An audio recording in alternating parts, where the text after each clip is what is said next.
जैसा कि हमने पार्ट फर्स्ट में कंप्यूटर से रिलेटेड काफ़ी चीज़ें समझी थी, काफ़ी चीज़ें उनकी पीढ़ियों के बारे में, उनके कंप्यूटर के बारे में काफ़ी चीज़ें पढ़ी है। उसके बाद हम सेकंड चीज़ कंप्यूटर की संरचना में आ रहे हैं। इसमें हम computer organisation, central processing unit, processor, speed, cache memory, RAM, ROM, booting memory, secondary storage device, floppy and hard disk, optical disc, CD ROM, DVD, mass storage device, USB thumb drive, magnetic disk, partitions, file system, input device, keyboard, mouse, joysticks, scanner, webcam, output device, monitor, printer, dot matrix, inkjet, laser, multimedia, what is multimedia, text, graphic, animation, audio, image, video, names, common multimedia file format, computer software, relationship between hardware and software, system software, application software, compiler, name of some high level language आदि चीज़ों के बारे में हम पढ़ेंगे। आइए हम computer की संरचना से चलते हैं। कंप्यूटर के मुख्यतः 4 भाग होते हैं। पहला input unit, second output unit, third CPU, fourth memory, auxiliary. ठीक है, तो देखिए, हो सकता है कंप्यूटर की संरचना में कई बुक्स में आपको 3 पार्ट दे रखे हैं, कई में 4 पार्ट दे रखे हैं, तो कंफ्यूज नहीं होना है आपको। ठीक है, आप अपनी बुक के अकॉर्डिंग चलेंगे। ठीक है, जैसा कि मैंने देखा कई बुक्स में इसके 3 पार्ट दे रखे हैं। ठीक है, तो आपको इसमें कंफ्यूज नहीं होना है। आपको जिस हिसाब से दिए हैं वैसे ही पैटर्न समझ के चलें। चीज़ें वही है, बस इसमें क्या है, हर जगह अलग अलग चीज़ बताई गई है, बाकी आपको कंफ्यूज नहीं होना है।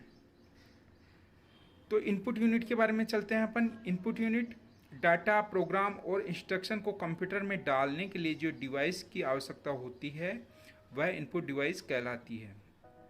देखिए दोस्तों, जैसा कि अपन को पता है, हम जब कंप्यूटर से आउटपुट प्राप्त करते हैं तो सबसे पहले हमें रॉ मटेरियल कंप्यूटर को देना पड़ता है। रॉ मटेरियल मतलब डेटाज में आंकड़े, तथ्य वगैरह कुछ भी हो सकता है। ठीक है, उन आंकड़ों और तथ्यों के ऊपर प्रोसेसिंग करके कंप्यूटर हमको उसका रिजल्ट देता है, अर्थात सूचना प्रदान करता है। ठीक है, तो जिनकी माध्यम से ये डेटा, तथ्य, आंकड़े कंप्यूटर को दिए जाते हैं वही डिवाइस इनपुट डिवाइस कहलाते हैं। मतलब जिसकी सहायता से हमने डेटा इनपुट किया है वो इनपुट डिवाइस कहलाता है। इसमें पहला नंबर है कीबोर्ड। यह सबसे प्रमुख इनपुट डिवाइस है। मतलब कि मैक्सिमम डेटा कीबोर्ड के माध्यम से ही इनपुट कराया जाता है, अर्थात जो कीबोर्ड है यह सबसे प्रमुख इनपुट डिवाइस है। इनको टाइप कर हम पीसी को इनपुट देते हैं। देखिए कीबोर्ड की इसमें वो है, ज्ञाता भी रहे कि फंक्शन की 12 होती है, जो F1 से F12 तक होती है। क्वार्टी कीबोर्ड का प्रकार है। ये भी है कि जो है, देखिए कई बार ऑप्शन में दे दिए जाते हैं इनपुट डिवाइस है, तो उसमें क्वार्टी दिया जाता है, माउस दिया जाता है, लेकिन कई लोगों को ये नहीं पता होता कीबोर्ड का ही दूसरा नाम क्वार्टी कीबोर्ड है। तो ये आप ध्यान रखिए। ठीक है, इसमें 105 से 108, 110 तक कीज होती है। इसके प्रोग्राम से बाहर लाने की की है। देखिए सबसे ऊपर इसके की आप देखेंगे, जो सबसे पहली की है, ये जो सबसे पहली की है ये एस्केप की होती है। ठीक है, जैसे हमने कोई भी फंक्शन दिया है, कंप्यूटर को ये आदेश दिया है और उससे बाहर आना है तो हम एस्केप दबा के उससे बाहर आ सकते हैं। Structure of keyboard. कीबोर्ड में कई की होती है। एस्केप, यह एस्केप कीज को प्रयोग तुरंत दिए आदेश को समाप्त करने के लिए किया जाता है।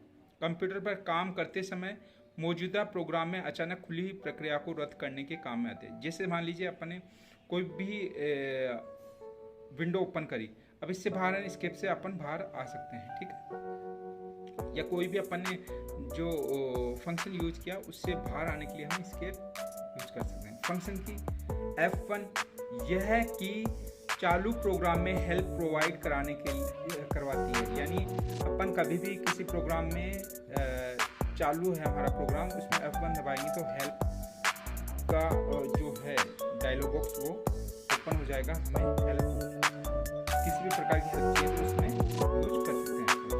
F2 इसकी सहायता से किसी भी फाइल फोल्डर का नाम बदल सकते हैं, जिसके लिए फाइल फोल्डर को सिलेक्ट करें तथा F2 दबाएं। हमें किसी भी फाइल फोल्डर का नाम बदलना है तो हम क्या करेंगे, F2 प्रेस करेंगे उसके ऊपर जाके, ठीक है, और उस फाइल फोल्डर के ऊपर जाके और वो हो जाएगा। F3 यह सर्च करने के लिए काम में आती है। हमें कोई भी फाइल फोल्डर सर्च करना हो तो हम F3 दबाएंगे तो वो फाइल फोल्डर वाली विंडो ओपन हो जाएगी। उसमें क्या है कि डायलॉग बॉक्स ओपन होगा, उसमें हम वो नाम लिख देंगे जो जिस फाइल या फोल्डर को हम सर्च करना चाहते हैं, या उससे रिलेटेड कोई भी वर्ड या सब लिख देते हैं जिससे हम इजीली उसे सर्च कर सकते हैं F3 के माध्यम से। अब नेक्स्ट है F4। ऑल्ट के साथ F4 दबाने पर चालू प्रोग्राम बंद हो जाएगा, यानी मान लो हमने किसी भी विंडो को खोल रखा है और हम क्या उससे बाहर आना चाहते हैं, ऑल्टर प्लस F4 दबाते ही हम क्या है अपनी विंडो खुल जाएगी, ठीक है, हमारी जो विंडो है वो ओपन हो जाएगी, ठीक है।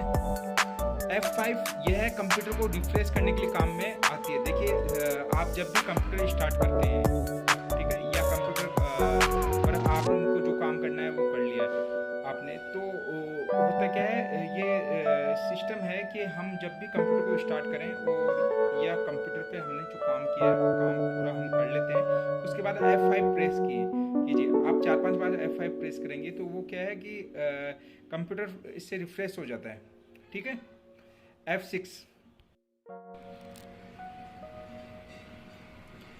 F6 वर्ड में काम करते समय 2 बार दबाने पर मेन्यू बार सक्रिय हो जाता है। हम 2 बार F6 दबाएंगे तो मेन्यू बार क्या है इसमें सक्रिय हो जाएगी। F7 वर्ड में स्पेलिंग और ग्रामर को ठीक करने के लिए, देखिए किसी भी वर्ड जो अपन टाइपिंग कर रहे हैं MS वर्ड में, हमने किसी भी प्रकार की टाइप की तो उसके ऊपर जो एरर आता है उस एरर को ऊपर जाकर हम F7 दबाएंगे तो वो क्या है, हमारी जो स्पेलिंग है उसमें किसी भी प्रकार का कोई मिस्टेक है तो वो सही हो जाती है। इसमें क्या, उसमें डायलॉग बॉक्स खुलता है और उसमें उसके एवज में जैसे कोई स्पेलिंग गलत है तो उसको हम उसमें डाल सकते हैं। और कई बार ऐसा होता है कि हाँ वो स्पेलिंग तो सही है लेकिन वो MS वर्ड की डिक्शनरी में नहीं है तो वो ऐड करके भी हम उसे सही कर सकते हैं।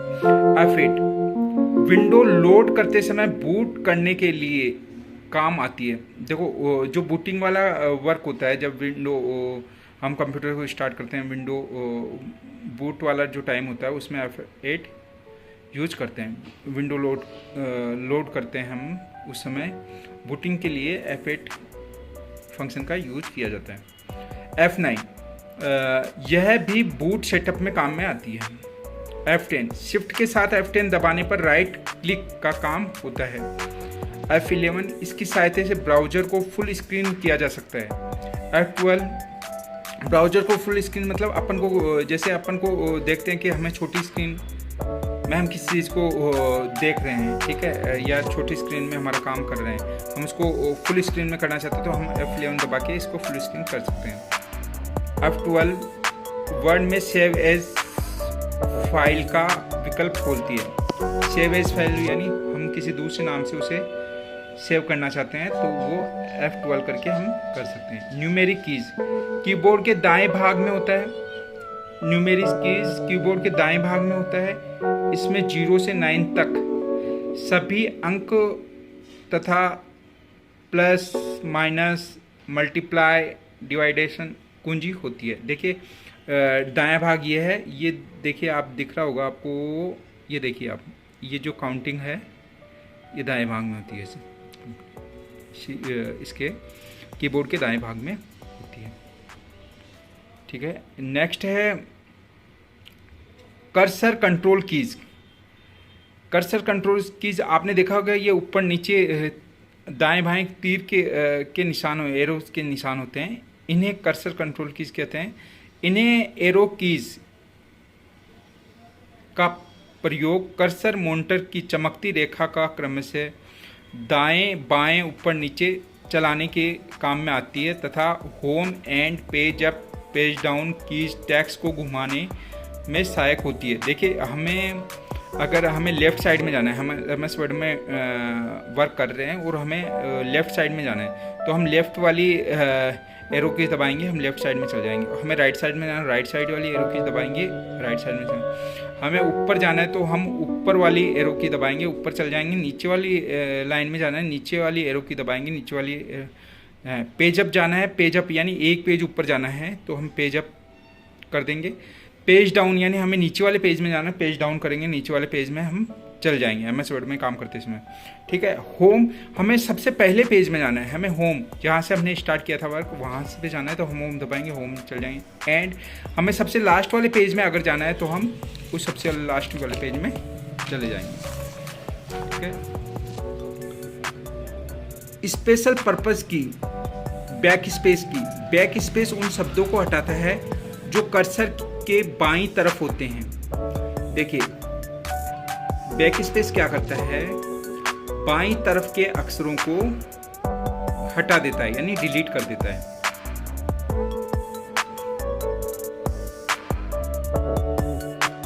कैप्स लॉक की, यह एक विशेष की है, जब आप पहली बार इसे दबाते हैं तो सारे अक्षर बड़े रूप में लिखे जाएंगे, जैसे छोटा ए बड़े ए में बदल जाता है तथा दोबारा कैप्स लॉक को दबाते ही छोटे अक्षरों में अक्षर लिखे जाते हैं। Caps lock, number lock, scroll lock जैसे फीचर को ऑन और ऑफ करने वाली कीज को टॉगल कीज कहते हैं। देखिए, टॉगल कीज क्या होता है, बड़ा ही अच्छा क्वेश्चन बनता है ये। टॉगल कीज में क्या क्या आता है, caps lock, number lock, scroll lock, यानी जिन्हें को ऑन ऑफ करना पड़ता है। ऑन ऑफ मतलब ये कीज ऐसी है, caps lock, number lock, scroll, ये कीज ऐसी है आप इनको ऑन ऑफ करके ही यूज में लेते हैं। आप ऑन करेंगे तो इनका काम होगा, ऑफ कर देंगे तो ये काम नहीं करेगी। ठीक है, शिफ्ट कीज, शिफ्ट कीज को दबाए रखकर किसी अक्षर को टाइप किया जाता है तो वह बड़े अक्षरों में आता है। जैसे आपने कैप्स लॉक का देखा था, सेम वही यूज होगा। अगर अपन शिफ्ट को दबाकर किसी भी अल्फ़ाबेट कीज को दबाते हैं तो वह कैप्स लॉक को यूज करेगी। लेकिन कैप्स लॉक की ऑफ होनी चाहिए उस समय। अगर कैप्स लॉक भी ऑन है तो वो छोटे अक्षर ही करेगी। ठीक है, जिन कीज पर दो अक्षर लिखे होते हैं उन्हें शिफ्ट के साथ दबाने पर नीचे वाला चिन्ह टाइप होता है। ठीक है, यानी कई कीबोर्ड में कई अक्षर देखे होंगे आपने जिनके ऊपर दो होते हैं, दो अक्षर छपे होते हैं, तो उन बटन्स के अगर अपन दबाएंगे तो नीचे वाला चिन्ह टाइप होगा शिफ्ट के साथ। टैब की, टैब की को दबाकर आप कर्सर को पूर्वानुमान निर्धारित 5 या उससे अधिक स्पेस आगे बढ़ा सकते हैं। एंटर की, कंप्यूटर को आदेश देने के काम आती है, इसे रिटर्न की भी कहा जाता है। वर्ड प्रोसेसिंग में एंटर को दबाते ही कर्सर अगली रेखा में पहुंच जाता है। स्पेस बार दो शब्दों के बीच जगह छोड़ने का काम आता है। स्पेस बार, जैसे नाम से पता चला स्पेस हमें देना है तो उसके लिए स्पेस बार यूज होता है। दो शब्दों के बीच में जब हमें स्पेस देना है तो स्पेस बार यूज करना है। इंसर्ट की, इंसर्ट का संक्षिप्त रूप यह है कि इंसर्ट और ओवर स्ट्राइक दोनों तरह से कार्य करती है। डिलीट की, इस की हेल्प से कर्सर के दाईं ओर से अक्षर हटाने के काम में आती है। माउस, यह एक पॉइंटर डिवाइस है जिसका संबंध GUI ग्राफिकल यूजर इंटरफेस से है। यह एक केबल द्वारा CPU से जुड़ा होता है तथा इसका यूज मॉनिटर पर कर्सर जो मूव कंट्रोल करने के लिए किया जाता है। इसमें दो बटन होते हैं जिसे लेफ्ट और राइट बटन कहते हैं और बीच में स्क्रॉल होता है। ड्रैगिंग, किसी ऑब्जेक्ट को सेलेक्ट कर उसे माउस द्वारा मूव करना। ड्रैगिंग, जब किसी फाइल या फोल्डर को हमें दूसरी जगह ले जाना है, उसकी इस जगह जो उसकी जगह चेंज करनी है, तो हम उसे ड्रैग करके दूसरी जगह ले जा सकते हैं, मूव कर सकते हैं। जॉयस्टिक, यह भी एक पॉइंटिंग डिवाइस है जो कि एक्स और वाई कोऑर्डिनेट्स पर कार्य करती है। ये गेम खेलने के लिए उपयोगित है। जो भी गेम कंप्यूटर में गेम वगैरह खेलते हैं उन्हें पता है जॉयस्टिक क्या है। वो जॉयस्टिक का मेनली यूज गेम खेलने के लिए ही होता है ना। आपने देखा होगा बच्चे हाथ में लिए खेलते रहते हैं, वो जॉयस्टिक के यूज से ही गेम खेलते रहते हैं। देखिए ऐसा होता है जॉयस्टिक, ठीक है। लाइट पेन एक पॉइंटिंग डिवाइस है, use by CAD computer aided design जैसे कार्यों में होता है। स्कैनर देखा होगा आपने, ठीक है। स्कैनर किसी भी चीज़ को स्कैन करने के लिए ये काम में आता है। स्कैनर ये एक ऐसी डिवाइस, इनपुट डिवाइस है जो किसी एक कागज़ पर बने हुए चित्र को अंकीय डेटा 0-1 में बदलकर कंप्यूटर में भेजे देता है। यह 3 प्रकार का होता है: hand held scanner, page scanner, felt bed scanner, ठीक है। बार कोड रीडर, यह एक स्कैनिंग डिवाइस है जो कि प्रोडक्ट या क्वालिटी वेरीफाई करने का काम आता है। बार कोड छोटी छोटी विभिन्न मोटाई की रेखाएं होती है जिनमें प्रोडक्ट की सूचना रहती है, जैसे rate, quality, etc।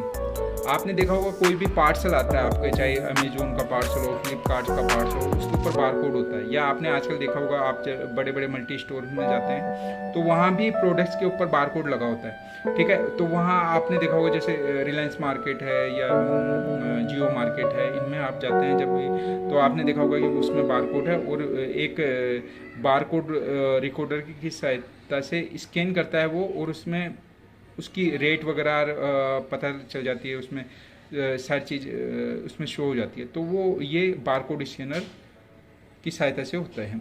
MICR code, magnetic ink character recognition, यह एक ऑप्टिकल कैरेक्टर रिकॉग्निशन तकनीक का ही दूसरा रूप है। इसमें मैग्नेटिक इंक प्रिंट डेटा को रीड किया जाता है। इसका यूज बैंकों द्वारा चेक ड्राफ्ट की क्लियरिंग में होता है। MICR कोड, आपने देखा होगा जो भी कोई चेक होता है उस पर MICR कोड भी होता है, ठीक है। वो MICR कोड ये जो रीड करती है मशीन, इससे ही रीड होता है। चाहे आपका DD हो, चाहे आपका चेक हो, इसी की सहायता से रीड होता है और इसी की सहायता से वो क्या होता है, क्लियर होता है चेक, ठीक है।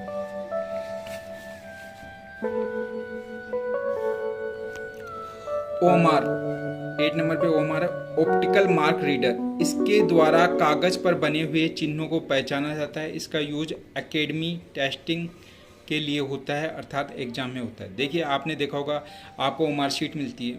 ओमार शीट में आप गोले काले करते हैं या नीले करते हैं और आप उसको एग्जामिनर को दे आते हैं। उसके बाद आपका रिजल्ट आता है आपको। तो वो रिजल्ट कैसे चेक होता है? जो ऑप्टिकल मार्क रीडर की सहायता से वो चेक होता है। जो ओमार शीट में जो गोले काले होते हैं, वो ऑप्टिकल मार्क रीडर जिन को आप गोला काला करते हैं या ब्लू करते हैं, उनको रीड करता है। आपके मार्क्स वो क्या है, रिजल्ट देता है। OCR, ऑप्टिकल कैरेक्टर रीडर, इसका यूज कैरेक्टर को रीड करने के लिए होता है, ठीक है। 10वां है पंच कार्ड रीडर। इसका उपयोग, इसके द्वारा CPU में मेमोरी कार्ड लगाया जाता है।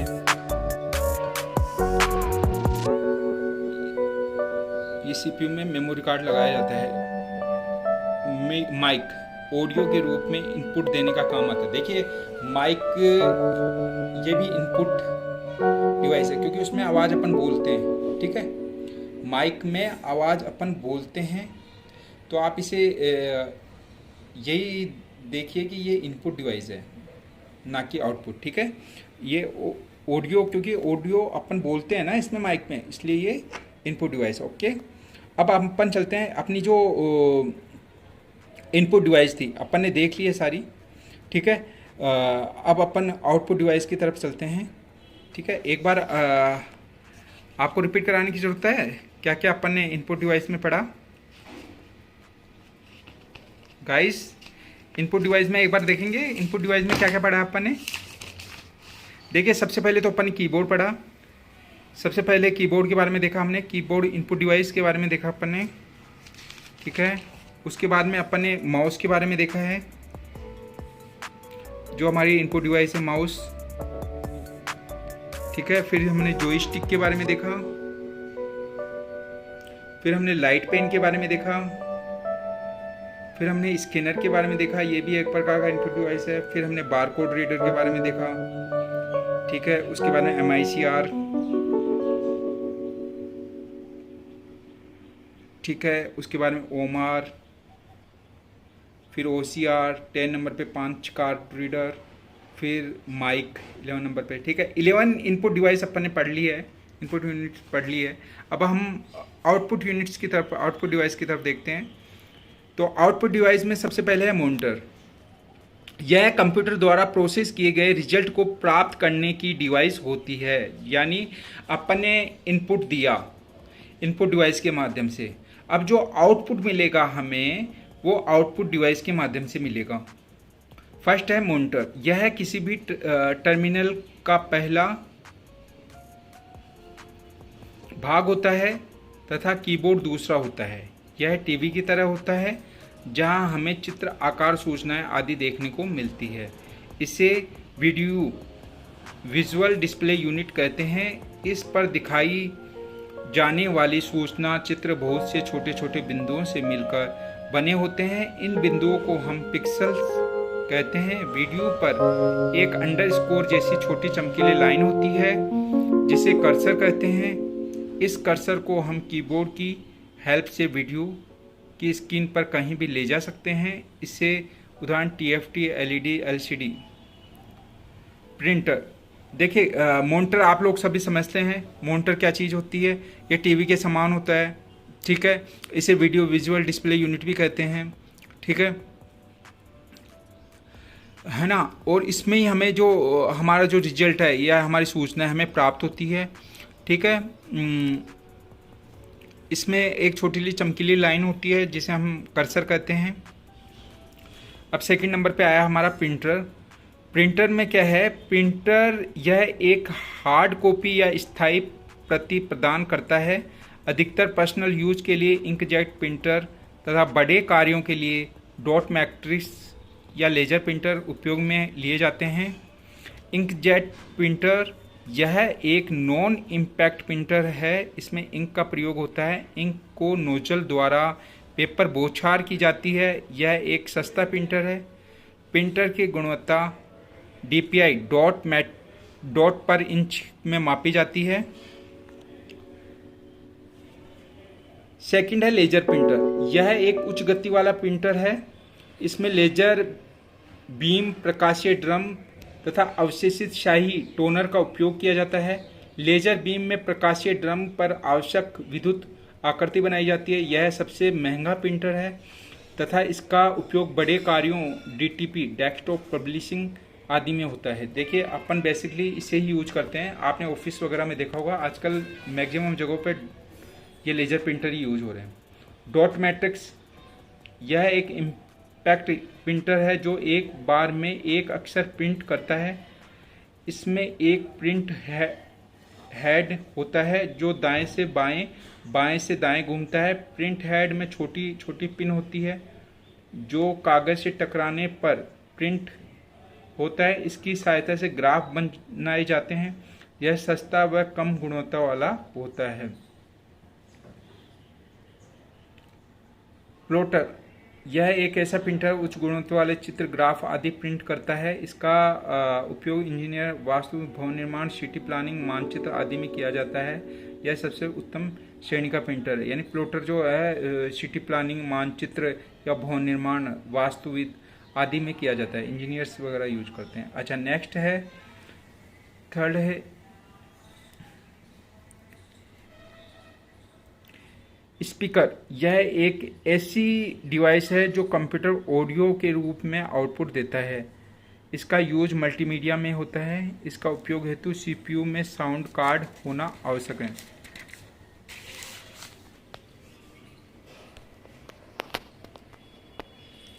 देखिए, माइक था वो तो क्या था, इनपुट था, और स्पीकर है वो आउटपुट है, क्योंकि स्पीकर आवाज़ फेंकता है, आवाज़ बाहर देता है, और माइक है, माइक में अपन आवाज़ देते हैं यानी इनपुट देते हैं। ठीक है।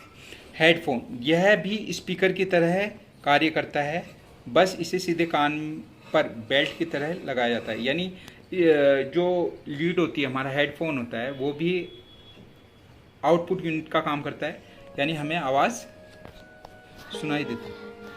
सीपीयू सेंट्रल प्रोसेसिंग यूनिट यह कंप्यूटर का मुख्य भाग होता है। इस कंप्यूटर का दिमाग मस्तिष्क कहते हैं। इसके 3 भाग होते हैं, ALU, CU, main memory. ALU arithmetic logic unit, इसका कार्य अंकगणितीय गणनाएं करना व कुछ लॉजिकल गणना करना होता है। एयू का कार्य जोड़, गुणा, भाग, घटाव अंकगणितीय होता है।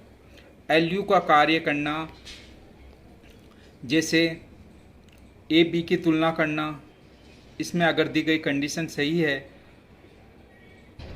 तो किस प्रकार से आउटपुट आएगा वो बताना। सीयू कंट्रोल यूनिट यह यूजर द्वारा दिए गए इंस्ट्रक्शन को समझकर उनका सही पालन करना होता है तथा कंप्यूटर के सभी भागों को कंट्रोल करना होता है। यह सिस्टम का नाड़ी तंत्र कहलाता है। इसमें माइक्रो प्रोसेसर रहता है, peripheral device, input output device तथा दूसरा हार्डवेयर को नियंत्रित करता है। एएलयू को भी कंट्रोल करता है, मेन मेमोरी से डाटा लाना, उन्हें स्टोर करना आदि। मेमोरी डाटा और इंस्ट्रक्शन को प्रोसेस करने से पहले मेमोरी में रखा जाता है। प्रोसेस के बाद फाइनल रिजल्ट को भी मेमोरी में रखा जाता है। इसके 2 भाग होते हैं, प्राइमरी और मेन मेमोरी, सेकेंडरी और एक्सेसरी मेमोरी।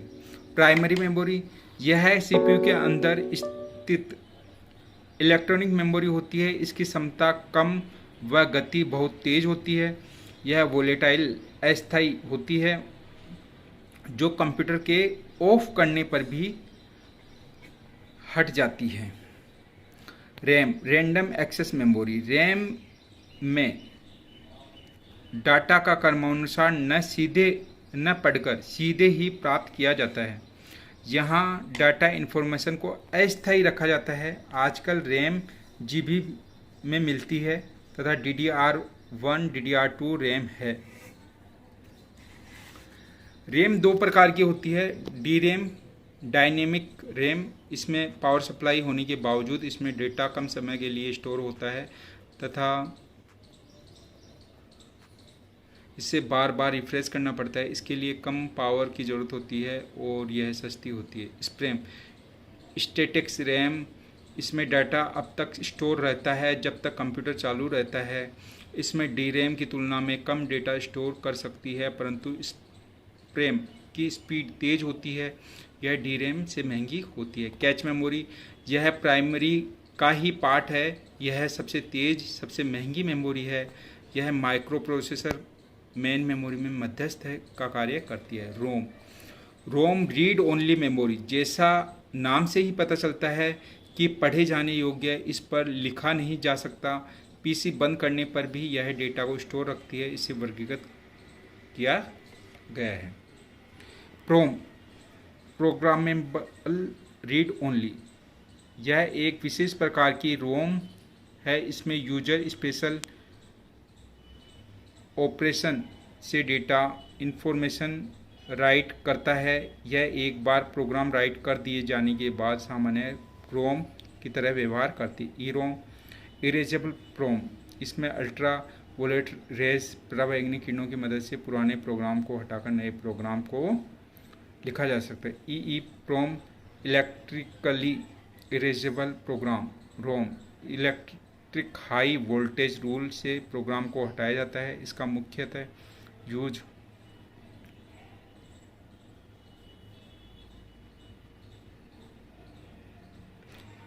यूज रिसर्च में किया जाता है। वर्तमान में इसका यूज द्वितीय मेमोरी में होता है, flash device. Secondary memory main memory CPU में स्थापित होती है।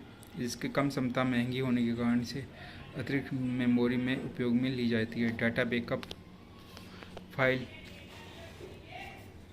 रखती है, इसे बाह्य मेमोरी ऑक्सिलरी अतिरिक्त मेमोरी कहते हैं। डेटा व सूचना काफ़ी मदद तक स्टोर रहता है। मैग्नेटिक मेमोरी इस डेटा को स्थायी रूप पर रखने के इससे ज़्यादा इसकी बहुत होती है, इसकी क्षमता बहुत अधिक होती है। इसमें इलास्टिक सतह पर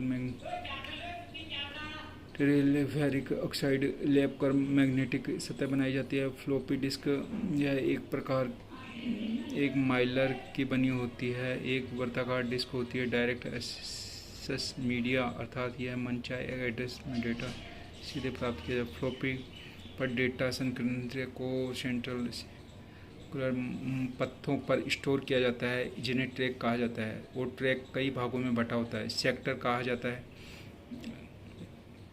जिसे ट्रैक कई भागों में बटा होता है, जिसे ट्रैक कहा जाता है। सेक्टर कहा जाता है। ट्रैक कई भागों में बटा होता है, जिसे सेक्टर कहा जाता है। एक सेक्टर 512 बाइट्स होती है। यह मैग्नेटिक डिस्क का उदाहरण है तथा इस पर बाइनरी कोड में डाटा रिप्रेजेंट होता है। हार्ड डिस्क मैग्नेटिक मेमोरी का एग्जाम्पल है। यह सीपीयू के स्लॉट में लगी हुई होती है। इसके दोनों सतहों पर मैग्नेटिक मटेरियल का लेपन चढ़ा होता है। सामान्यतः इसका यूज प्रोग्राम या बड़ी फाइल को स्टोर करने के लिए किया जाता है। इसके रीड राइट हेड हवा की बहुत पतली परत पर टिके होते हैं। हार्ड डिस्क केस एक विशेष स्थिति होती है जो कि रीड राइट हेड पर धूल के कण उंगली वायरस के संपर्क में आने पर आती है, जिससे सारा डेटा समाप्त हो जाता है। आजकल यह 120 GB, 240 GB, 480, 500 GB, 1 TB तथा इससे अधिक वाली साइज में मिलती है। मैग्नेटिक टेप इससे सीक्वेंशियल एक्सेस मीडिया का उदाहरण है। यह एक सस्ता साधन है जो आजकल कम उपयोगी है। इसमें एक चुंबकीय टेप होती है जो एक फीते के समान होती है। यह एक ऑडियो कैसेट का प्रकार है। Optical disc, CD, compact disc यह एक ऐसी मेमोरी है जिसमें एक बार ही लिखा जाता है, कई बार पढ़ा जा सकता है। इस पर रीड राइट के लिए लेज़र तकनीक का उपयोग किया जाता है। इसकी क्षमता 680 MB से 800 MB तक होती है। DVD डिजिटल वर्सेटाइल डिस्क यह एक ऐसी मेमोरी है जो दिखने में CD की तरह होती है, परंतु जिसकी साइज़ ज़्यादा होती है, 2 GB से अधिक होती है। यह एक सामान्यतः DVD साइज 4.7 GB होती है। DVD digital virtual disc read write जो कि एक प्रकार की ऑप्टिकल डिस्क होती है जो एक कई बार रीड कर सकती है। फ्लैश मेमोरी में कनेक्ट होती है। पेन ड्राइव यह एक पोर्टेबल USB स्टोरेज डिवाइस है जिसमें ऑडियो वीडियो को हार्ड डिस्क की तरह लंबे समय स्टोर कर सकती है। इसकी साइज़ आजकल GB, TB में होती है। कंप्यूटर के अन्य महत्वपूर्ण hardware device USB drive, universal serial बस। USB की फुल फॉर्म है यूनिवर्सल सीरियल बस। ये डिवाइस जिन्हें कंप्यूटर के USB से सीधे जोड़ दिया जाता है तथा इनका यूज कंप्यूटर के विभिन्न डिवाइसों के बीच डेटा को भेजने के लिए किया जाता है। ग्राफिक कार्ड कंप्यूटर पर HD हाई डेफिनेशन उच्च गुणवत्ता वाले वीडियो को दिखाने में काम में आता है। इलेक्ट्रिक सिग्नल्स को वीडियो सिग्नल्स में कन्वर्ट कर देता है। इसमें वीडियो मॉनिटर पर दिखाई देती है। साउंड कार्ड कंप्यूटर को उच्च गुणवत्ता वाले ध्वनि को चलाने के रिकॉर्ड करने हेतु काम आता है। इसकी हेल्प से स्पीकर ऑडियो का आउटपुट माइक में ऑडियो को इनपुट दिया जाता है। निक नेटवर्क इंटरफेस कार्ड इसे अडेप्टर कार्ड के रूप में भी जाना जाता है। इसका उपयोग नेटवर्क में दूसरे कंप्यूटर को जोड़ने के लिए किया जाता है। अब प्रोग्राम लैंग्वेज के बारे में देखेंगे हम। कंप्यूटर के लिए जो निर्देश दिए जाते हैं उसी को प्रोग्राम कहते हैं। कंप्यूटर के लिए जो निर्देश दिए जाते हैं उसे ही प्रोग्राम कहते हैं। प्रोग्राम लिखने के लिए की क्रिया प्रोग्रामिंग कहलाती है। इसमें दो तरह की लैंग्वेज की यूज होती है, low level language, high level language. Low level language निम्न स्तरीय भाषा, यह एक ऐसी भाषा है जो कंप्यूटर की आंतरिक प्रणाली के अनुसार बनाई जाती है। इनमें प्रोग्राम लिखने वाले व्यक्ति को कंप्यूटर के आंतरिक कार्य प्रणाली का ज्ञान होता है, अतः ये बहुत कठिन होती है। इसे दो भागों में बांटा जाता है, मशीनी भाषा, असेंबली भाषा। मशीन लैंग्वेज कंप्यूटर लेवल विद्युत संकेतों को समझने के विद्युत संकेत को ऑफ या जीरो तथा ऑन या एक द्वारा प्रदर्शित किया, इसे बाइनरी अंक कहा जाता है। मशीन भाषाओं को केवल प्रथम पीढ़ी के कंप्यूटर में ही होता है, तब इस भाषा को लिखना बहुत कठिन कार्य था, क्योंकि इसमें 0-1 की भाषा कोड लिखना होता था। असेंबली लैंग्वेज यह भी मशीन पर आधारित भाषा थी, परंतु इसमें 0-1 के स्थान पर अंग्रेजी अक्षरों और कुछ गिने चुने शब्दों का कोड उपयोग में होता था। इन कोड्स को मनेमोनिक कोड कहते हैं। जैसे STR किसी संख्या को स्टोर करने का कोड होता है। चूँकि कंप्यूटर एक मशीनी भाषा को समझता है, इसलिए एक ट्रांसलेटर की आवश्यकता हुई जो मशीन भाषा को असेंबली भाषा और असेंबली भाषा को मशीन भाषा में बदल दे। इसके लिए असेंबलर का उपयोग किया जाता है। अच्छा, जो मशीन भाषा को असेंबली भाषा में और असेंबली भाषा को मशीन भाषा में बदलता है उसे असेंबलर कहा जाता है। Second, high level language. High level ये नई पीढ़ी की भाषा है जो बहुत सरल, बहुत तेज़ होती है। ये कंप्यूटर की आंतरिक प्रणाली पर आधारित नहीं होती। ये किसी भी कंप्यूटर पर चलने में समर्थ होती है। इसमें भाषा अनुवादक के रूप में कंपाइलर, इंटरप्रेटर का उपयोग होता है। बेसिक की फुल फॉर्म देख लीजिए। बेसिक आपने नाम सुना होगा। बेसिक की फुल फॉर्म है beginners all purpose symbolic instruction code. मैं अगेन रिपीट कर रहा हूँ, बेसिक की फुल फॉर्म है beginners all purpose symbolic instruction code का विकास 1964 में थॉमस वुड्स और जॉन कैमेनी ने किया। यह विद्यार्थियों को सिखाने के लिए बनाया गया। फोटोन इसका विकास 1957 में जॉन बेक्स ने किया। यह सबसे पुरानी उच्च स्तरीय भाषा है जिसका पूरा नाम फॉर्मूला ट्रांसलेटर है, जो कि वैज्ञानिक व इंजीनियरिंग के लिए काम में आती है। लोगो, यह बच्चों को के लिए विकसित की गई भाषा है। इसका पूरा नाम लॉजिक ओरिएंटेड ग्राफिक ओरिएंटेड है। लॉजिक ओरिएंटेड ग्राफिक ओरिएंटेड है। COBOL, common business oriented language. COBOL का फुल फॉर्म है कॉमन बिजनेस ओरिएंटेड लैंग्वेज है। इसका मुख्य उपयोग कॉमर्शियल एप्लीकेशन के लिए किया जाता है। पास्कल, इसका नाम वैज्ञानिक ब्लेज पास्कल के नाम पर रखा गया है। इसका विकास निकोलस वर्थ ने किया। इसका मुख्य उपयोग सिस्टम सॉफ्टवेयर बनाने में होता है। सी लैंग्वेज, यह एक आधुनिक भाषा है जिसका विकास बेल प्रयोगशाला में डेनिस रिची ने किया। इसे मदर लैंग्वेज भी कहते हैं। C++ यह ऑब्जेक्ट ओरिएंटेड प्रोग्रामिंग लैंग्वेज है। यह C पर आधारित है तथा C से उच्च स्तर की है। इसका विकास बोन स्ट्रप ने किया। जावा, यह उच्च स्तरीय भाषा है जिसे सुमिनिक्रस ने बनाया। ये web page, game, system software को बनाने में होता है। HTML, इसका पूरा नाम हाइपर टेक्स्ट मार्कअप लैंग्वेज है। यह वेब पेज बनाने के लिए काम है। लैंग्वेज ट्रांसलेटर, असेंबलर, असेंबली को machinery and vice versa. Compiler, यह प्रोग्राम को मशीन कोड व मशीन कोड को जो भाषा यूजर समझ सके प्रोग्राम फाइल में चेंज करता है। यह एक बार में ही पूरे कोड को चेंज कर देते हैं। इंटरप्रेटर, इसका उपयोग कंपाइलर की तरह होता है, परंतु यह कोड की तरह एक एक लाइन को चेंज करता है। कंप्यूटर हार्डवेयर, कंप्यूटर के वे अवयव जिन्हें हम आंखों से देख सकते हैं वह हाथ से स्पर्श कर सकते हैं, अर्थात विद्युत यांत्रिक भाषा को computer hardware, input output memory आदि। कंप्यूटर हार्डवेयर, कंप्यूटर एक इलेक्ट्रॉनिक मशीन है जो स्वयं कुछ नहीं कर सकती, इसलिए कुछ उचित आदेश देने के लिए कुछ प्रोग्राम होते हैं जो कंप्यूटर चलाते हैं।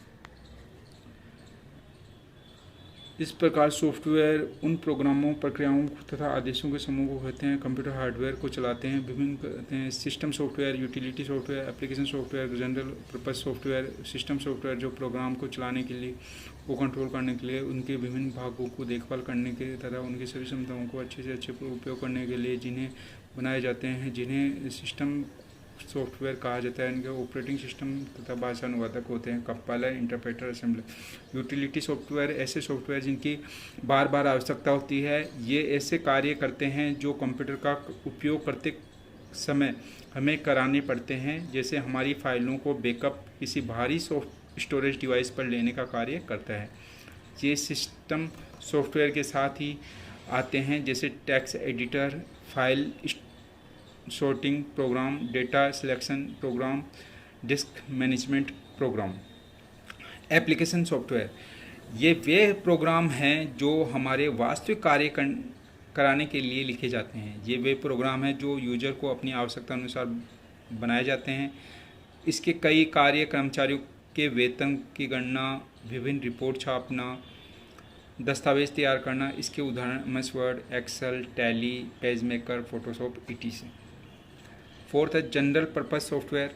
प्रोग्रामों का वह समूह जिन्हें यूजर अपनी आवश्यकता अनुसार अपने सामान्य उद्देश्य की पूर्ति के लिए उपयोग में लाते हैं, जैसे graphic software, CAD, business application, DBMS, database management system. Multimedia यह भी किसी माध्यम का प्रयोग करके सूचना तथा डेटा को प्रदर्शित करता है, जिसे मल्टीमीडिया कहा जाता है। Multimedia text, picture, audio, animation कुछ भी हो सकता है, अर्थात मल्टीमीडिया सूचनाओं को text, picture, audio, video, animation के द्वारा कर सकते हैं। टेक्स्ट सूचना प्रदर्शित तथा प्रोसेस करने के लिए अल्फ़ाबेटिक कैरेक्टर का उपयोग किया जाता है। सामान्यतः कंप्यूटर का प्रयोग टेक्स्ट प्रोसेसिंग के लिए किया जाता है। इसके लिए कीबोर्ड, OCR, प्रिंटर आदि प्रयोग किया जाता है। धन्यवाद। SMS short message service, multimedia message service, graphics के इमेज बनाने के लिए, इसे महत्वपूर्ण करने के लिए मल्टीमीडिया में ग्राफिक का महत्वपूर्ण योगदान होता है। इसके अंतर्गत लाइन ड्रा करने, इमेज बनाना, code draw, Adobe PageMaker, DTP service है। एनिमेशन प्रोग्राम, मूविंग इफेक्ट का एनिमेशन कहा जाता है। मल्टीमीडिया सूचना में ग्राफिक को जितना महत्व होता है उतना ही इमेज समूह को सीक्वेंस में प्रदर्शित करना, उन्हें बदलाव करना एनिमेशन कहलाता है। ऑडियो वह माध्यम है जिसके द्वारा ध्वनि तथा आवाज़ से संबंधित सूचना को प्रदर्शित किया जाता है। ऑडियो मल्टीमीडिया का महत्वपूर्ण कंपोनेंट है। वीडियो इमेज को रिकॉर्ड करना, उनको एक निश्चित गति व क्रम में प्रदान करना, उसमें मूवमेंट प्रभाव दिखाई देना। मल्टीमीडिया फाइल फॉर्मेट, मल्टीमीडिया में सूचनाओं को टेक्स्ट, साउंड, पिक्चर, एनिमेशन आदि के द्वारा प्रदर्शित कर सकते हैं। इसकी पहचान के लिए अलग अलग फॉर्मेट में प्रदर्शित किया जाता है। JPG, GIF, AV format, MP3 audio format है। अब इसके क्वेश्चन आंसर की तरफ चलते हैं, ठीक है। इनके महत्वपूर्ण क्वेश्चन हैं। ऐसे शब्द जिन्हें प्रोग्रामिंग भाषा ने अपने स्वयं के उपयोग हेतु अलग रखा है। कीवर्ड्स, दो प्रकार के आउटपुट डिवाइस कौन से हैं? Monitor and printer.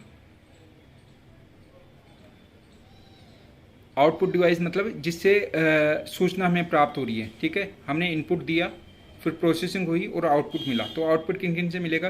देखिए, मॉनिटर और प्रिंटर से आउटपुट मिलेगा। कीबोर्ड इनपुट है, माउस इनपुट है, फ्लॉपी और CD नहीं, इनमें से मॉनिटर और प्रिंटर ये क्या होगा? आउटपुट डिवाइस होंगे। ऑब्जेक्ट की प्रॉपर्टीज में एक्सेस करने के लिए यूज की जाने वाली माउस तकनीक है राइट क्लिक। हम राइट क्लिक करते हैं तो राइट क्लिकिंग। बैंकों द्वारा चेक के संशोधन के लिए प्रयुक्त प्रौद्योगिकी MICR का पूरा नाम क्या है? Magnetic ink character recognization. Input का आउटपुट में रूपांतरण द्वारा किया जाता है CPU द्वारा। छठा क्वेश्चन है, डिवाइस ड्राइवर्स क्या होते हैं? डिवाइस ड्राइवर्स छोटे छोटे विशेष प्रयोजन प्रोग्राम होते हैं। कंप्यूटर में जाने वाला डेटा कहते हैं इनपुट। डाटा को सूचना में प्रोसेस करने के लिए इस उपकरण को आवश्यकता पड़ती है और इसमें इंटीग्रेटेड सर्किट होते हैं सीपीयू। सेकेंडरी स्टोरेज मीडिया में ऐसे हार्ड डिस्क में सॉफ्टवेयर प्रोग्राम को कॉपी करने की प्रक्रिया को क्या कहते हैं? स्टोरेज।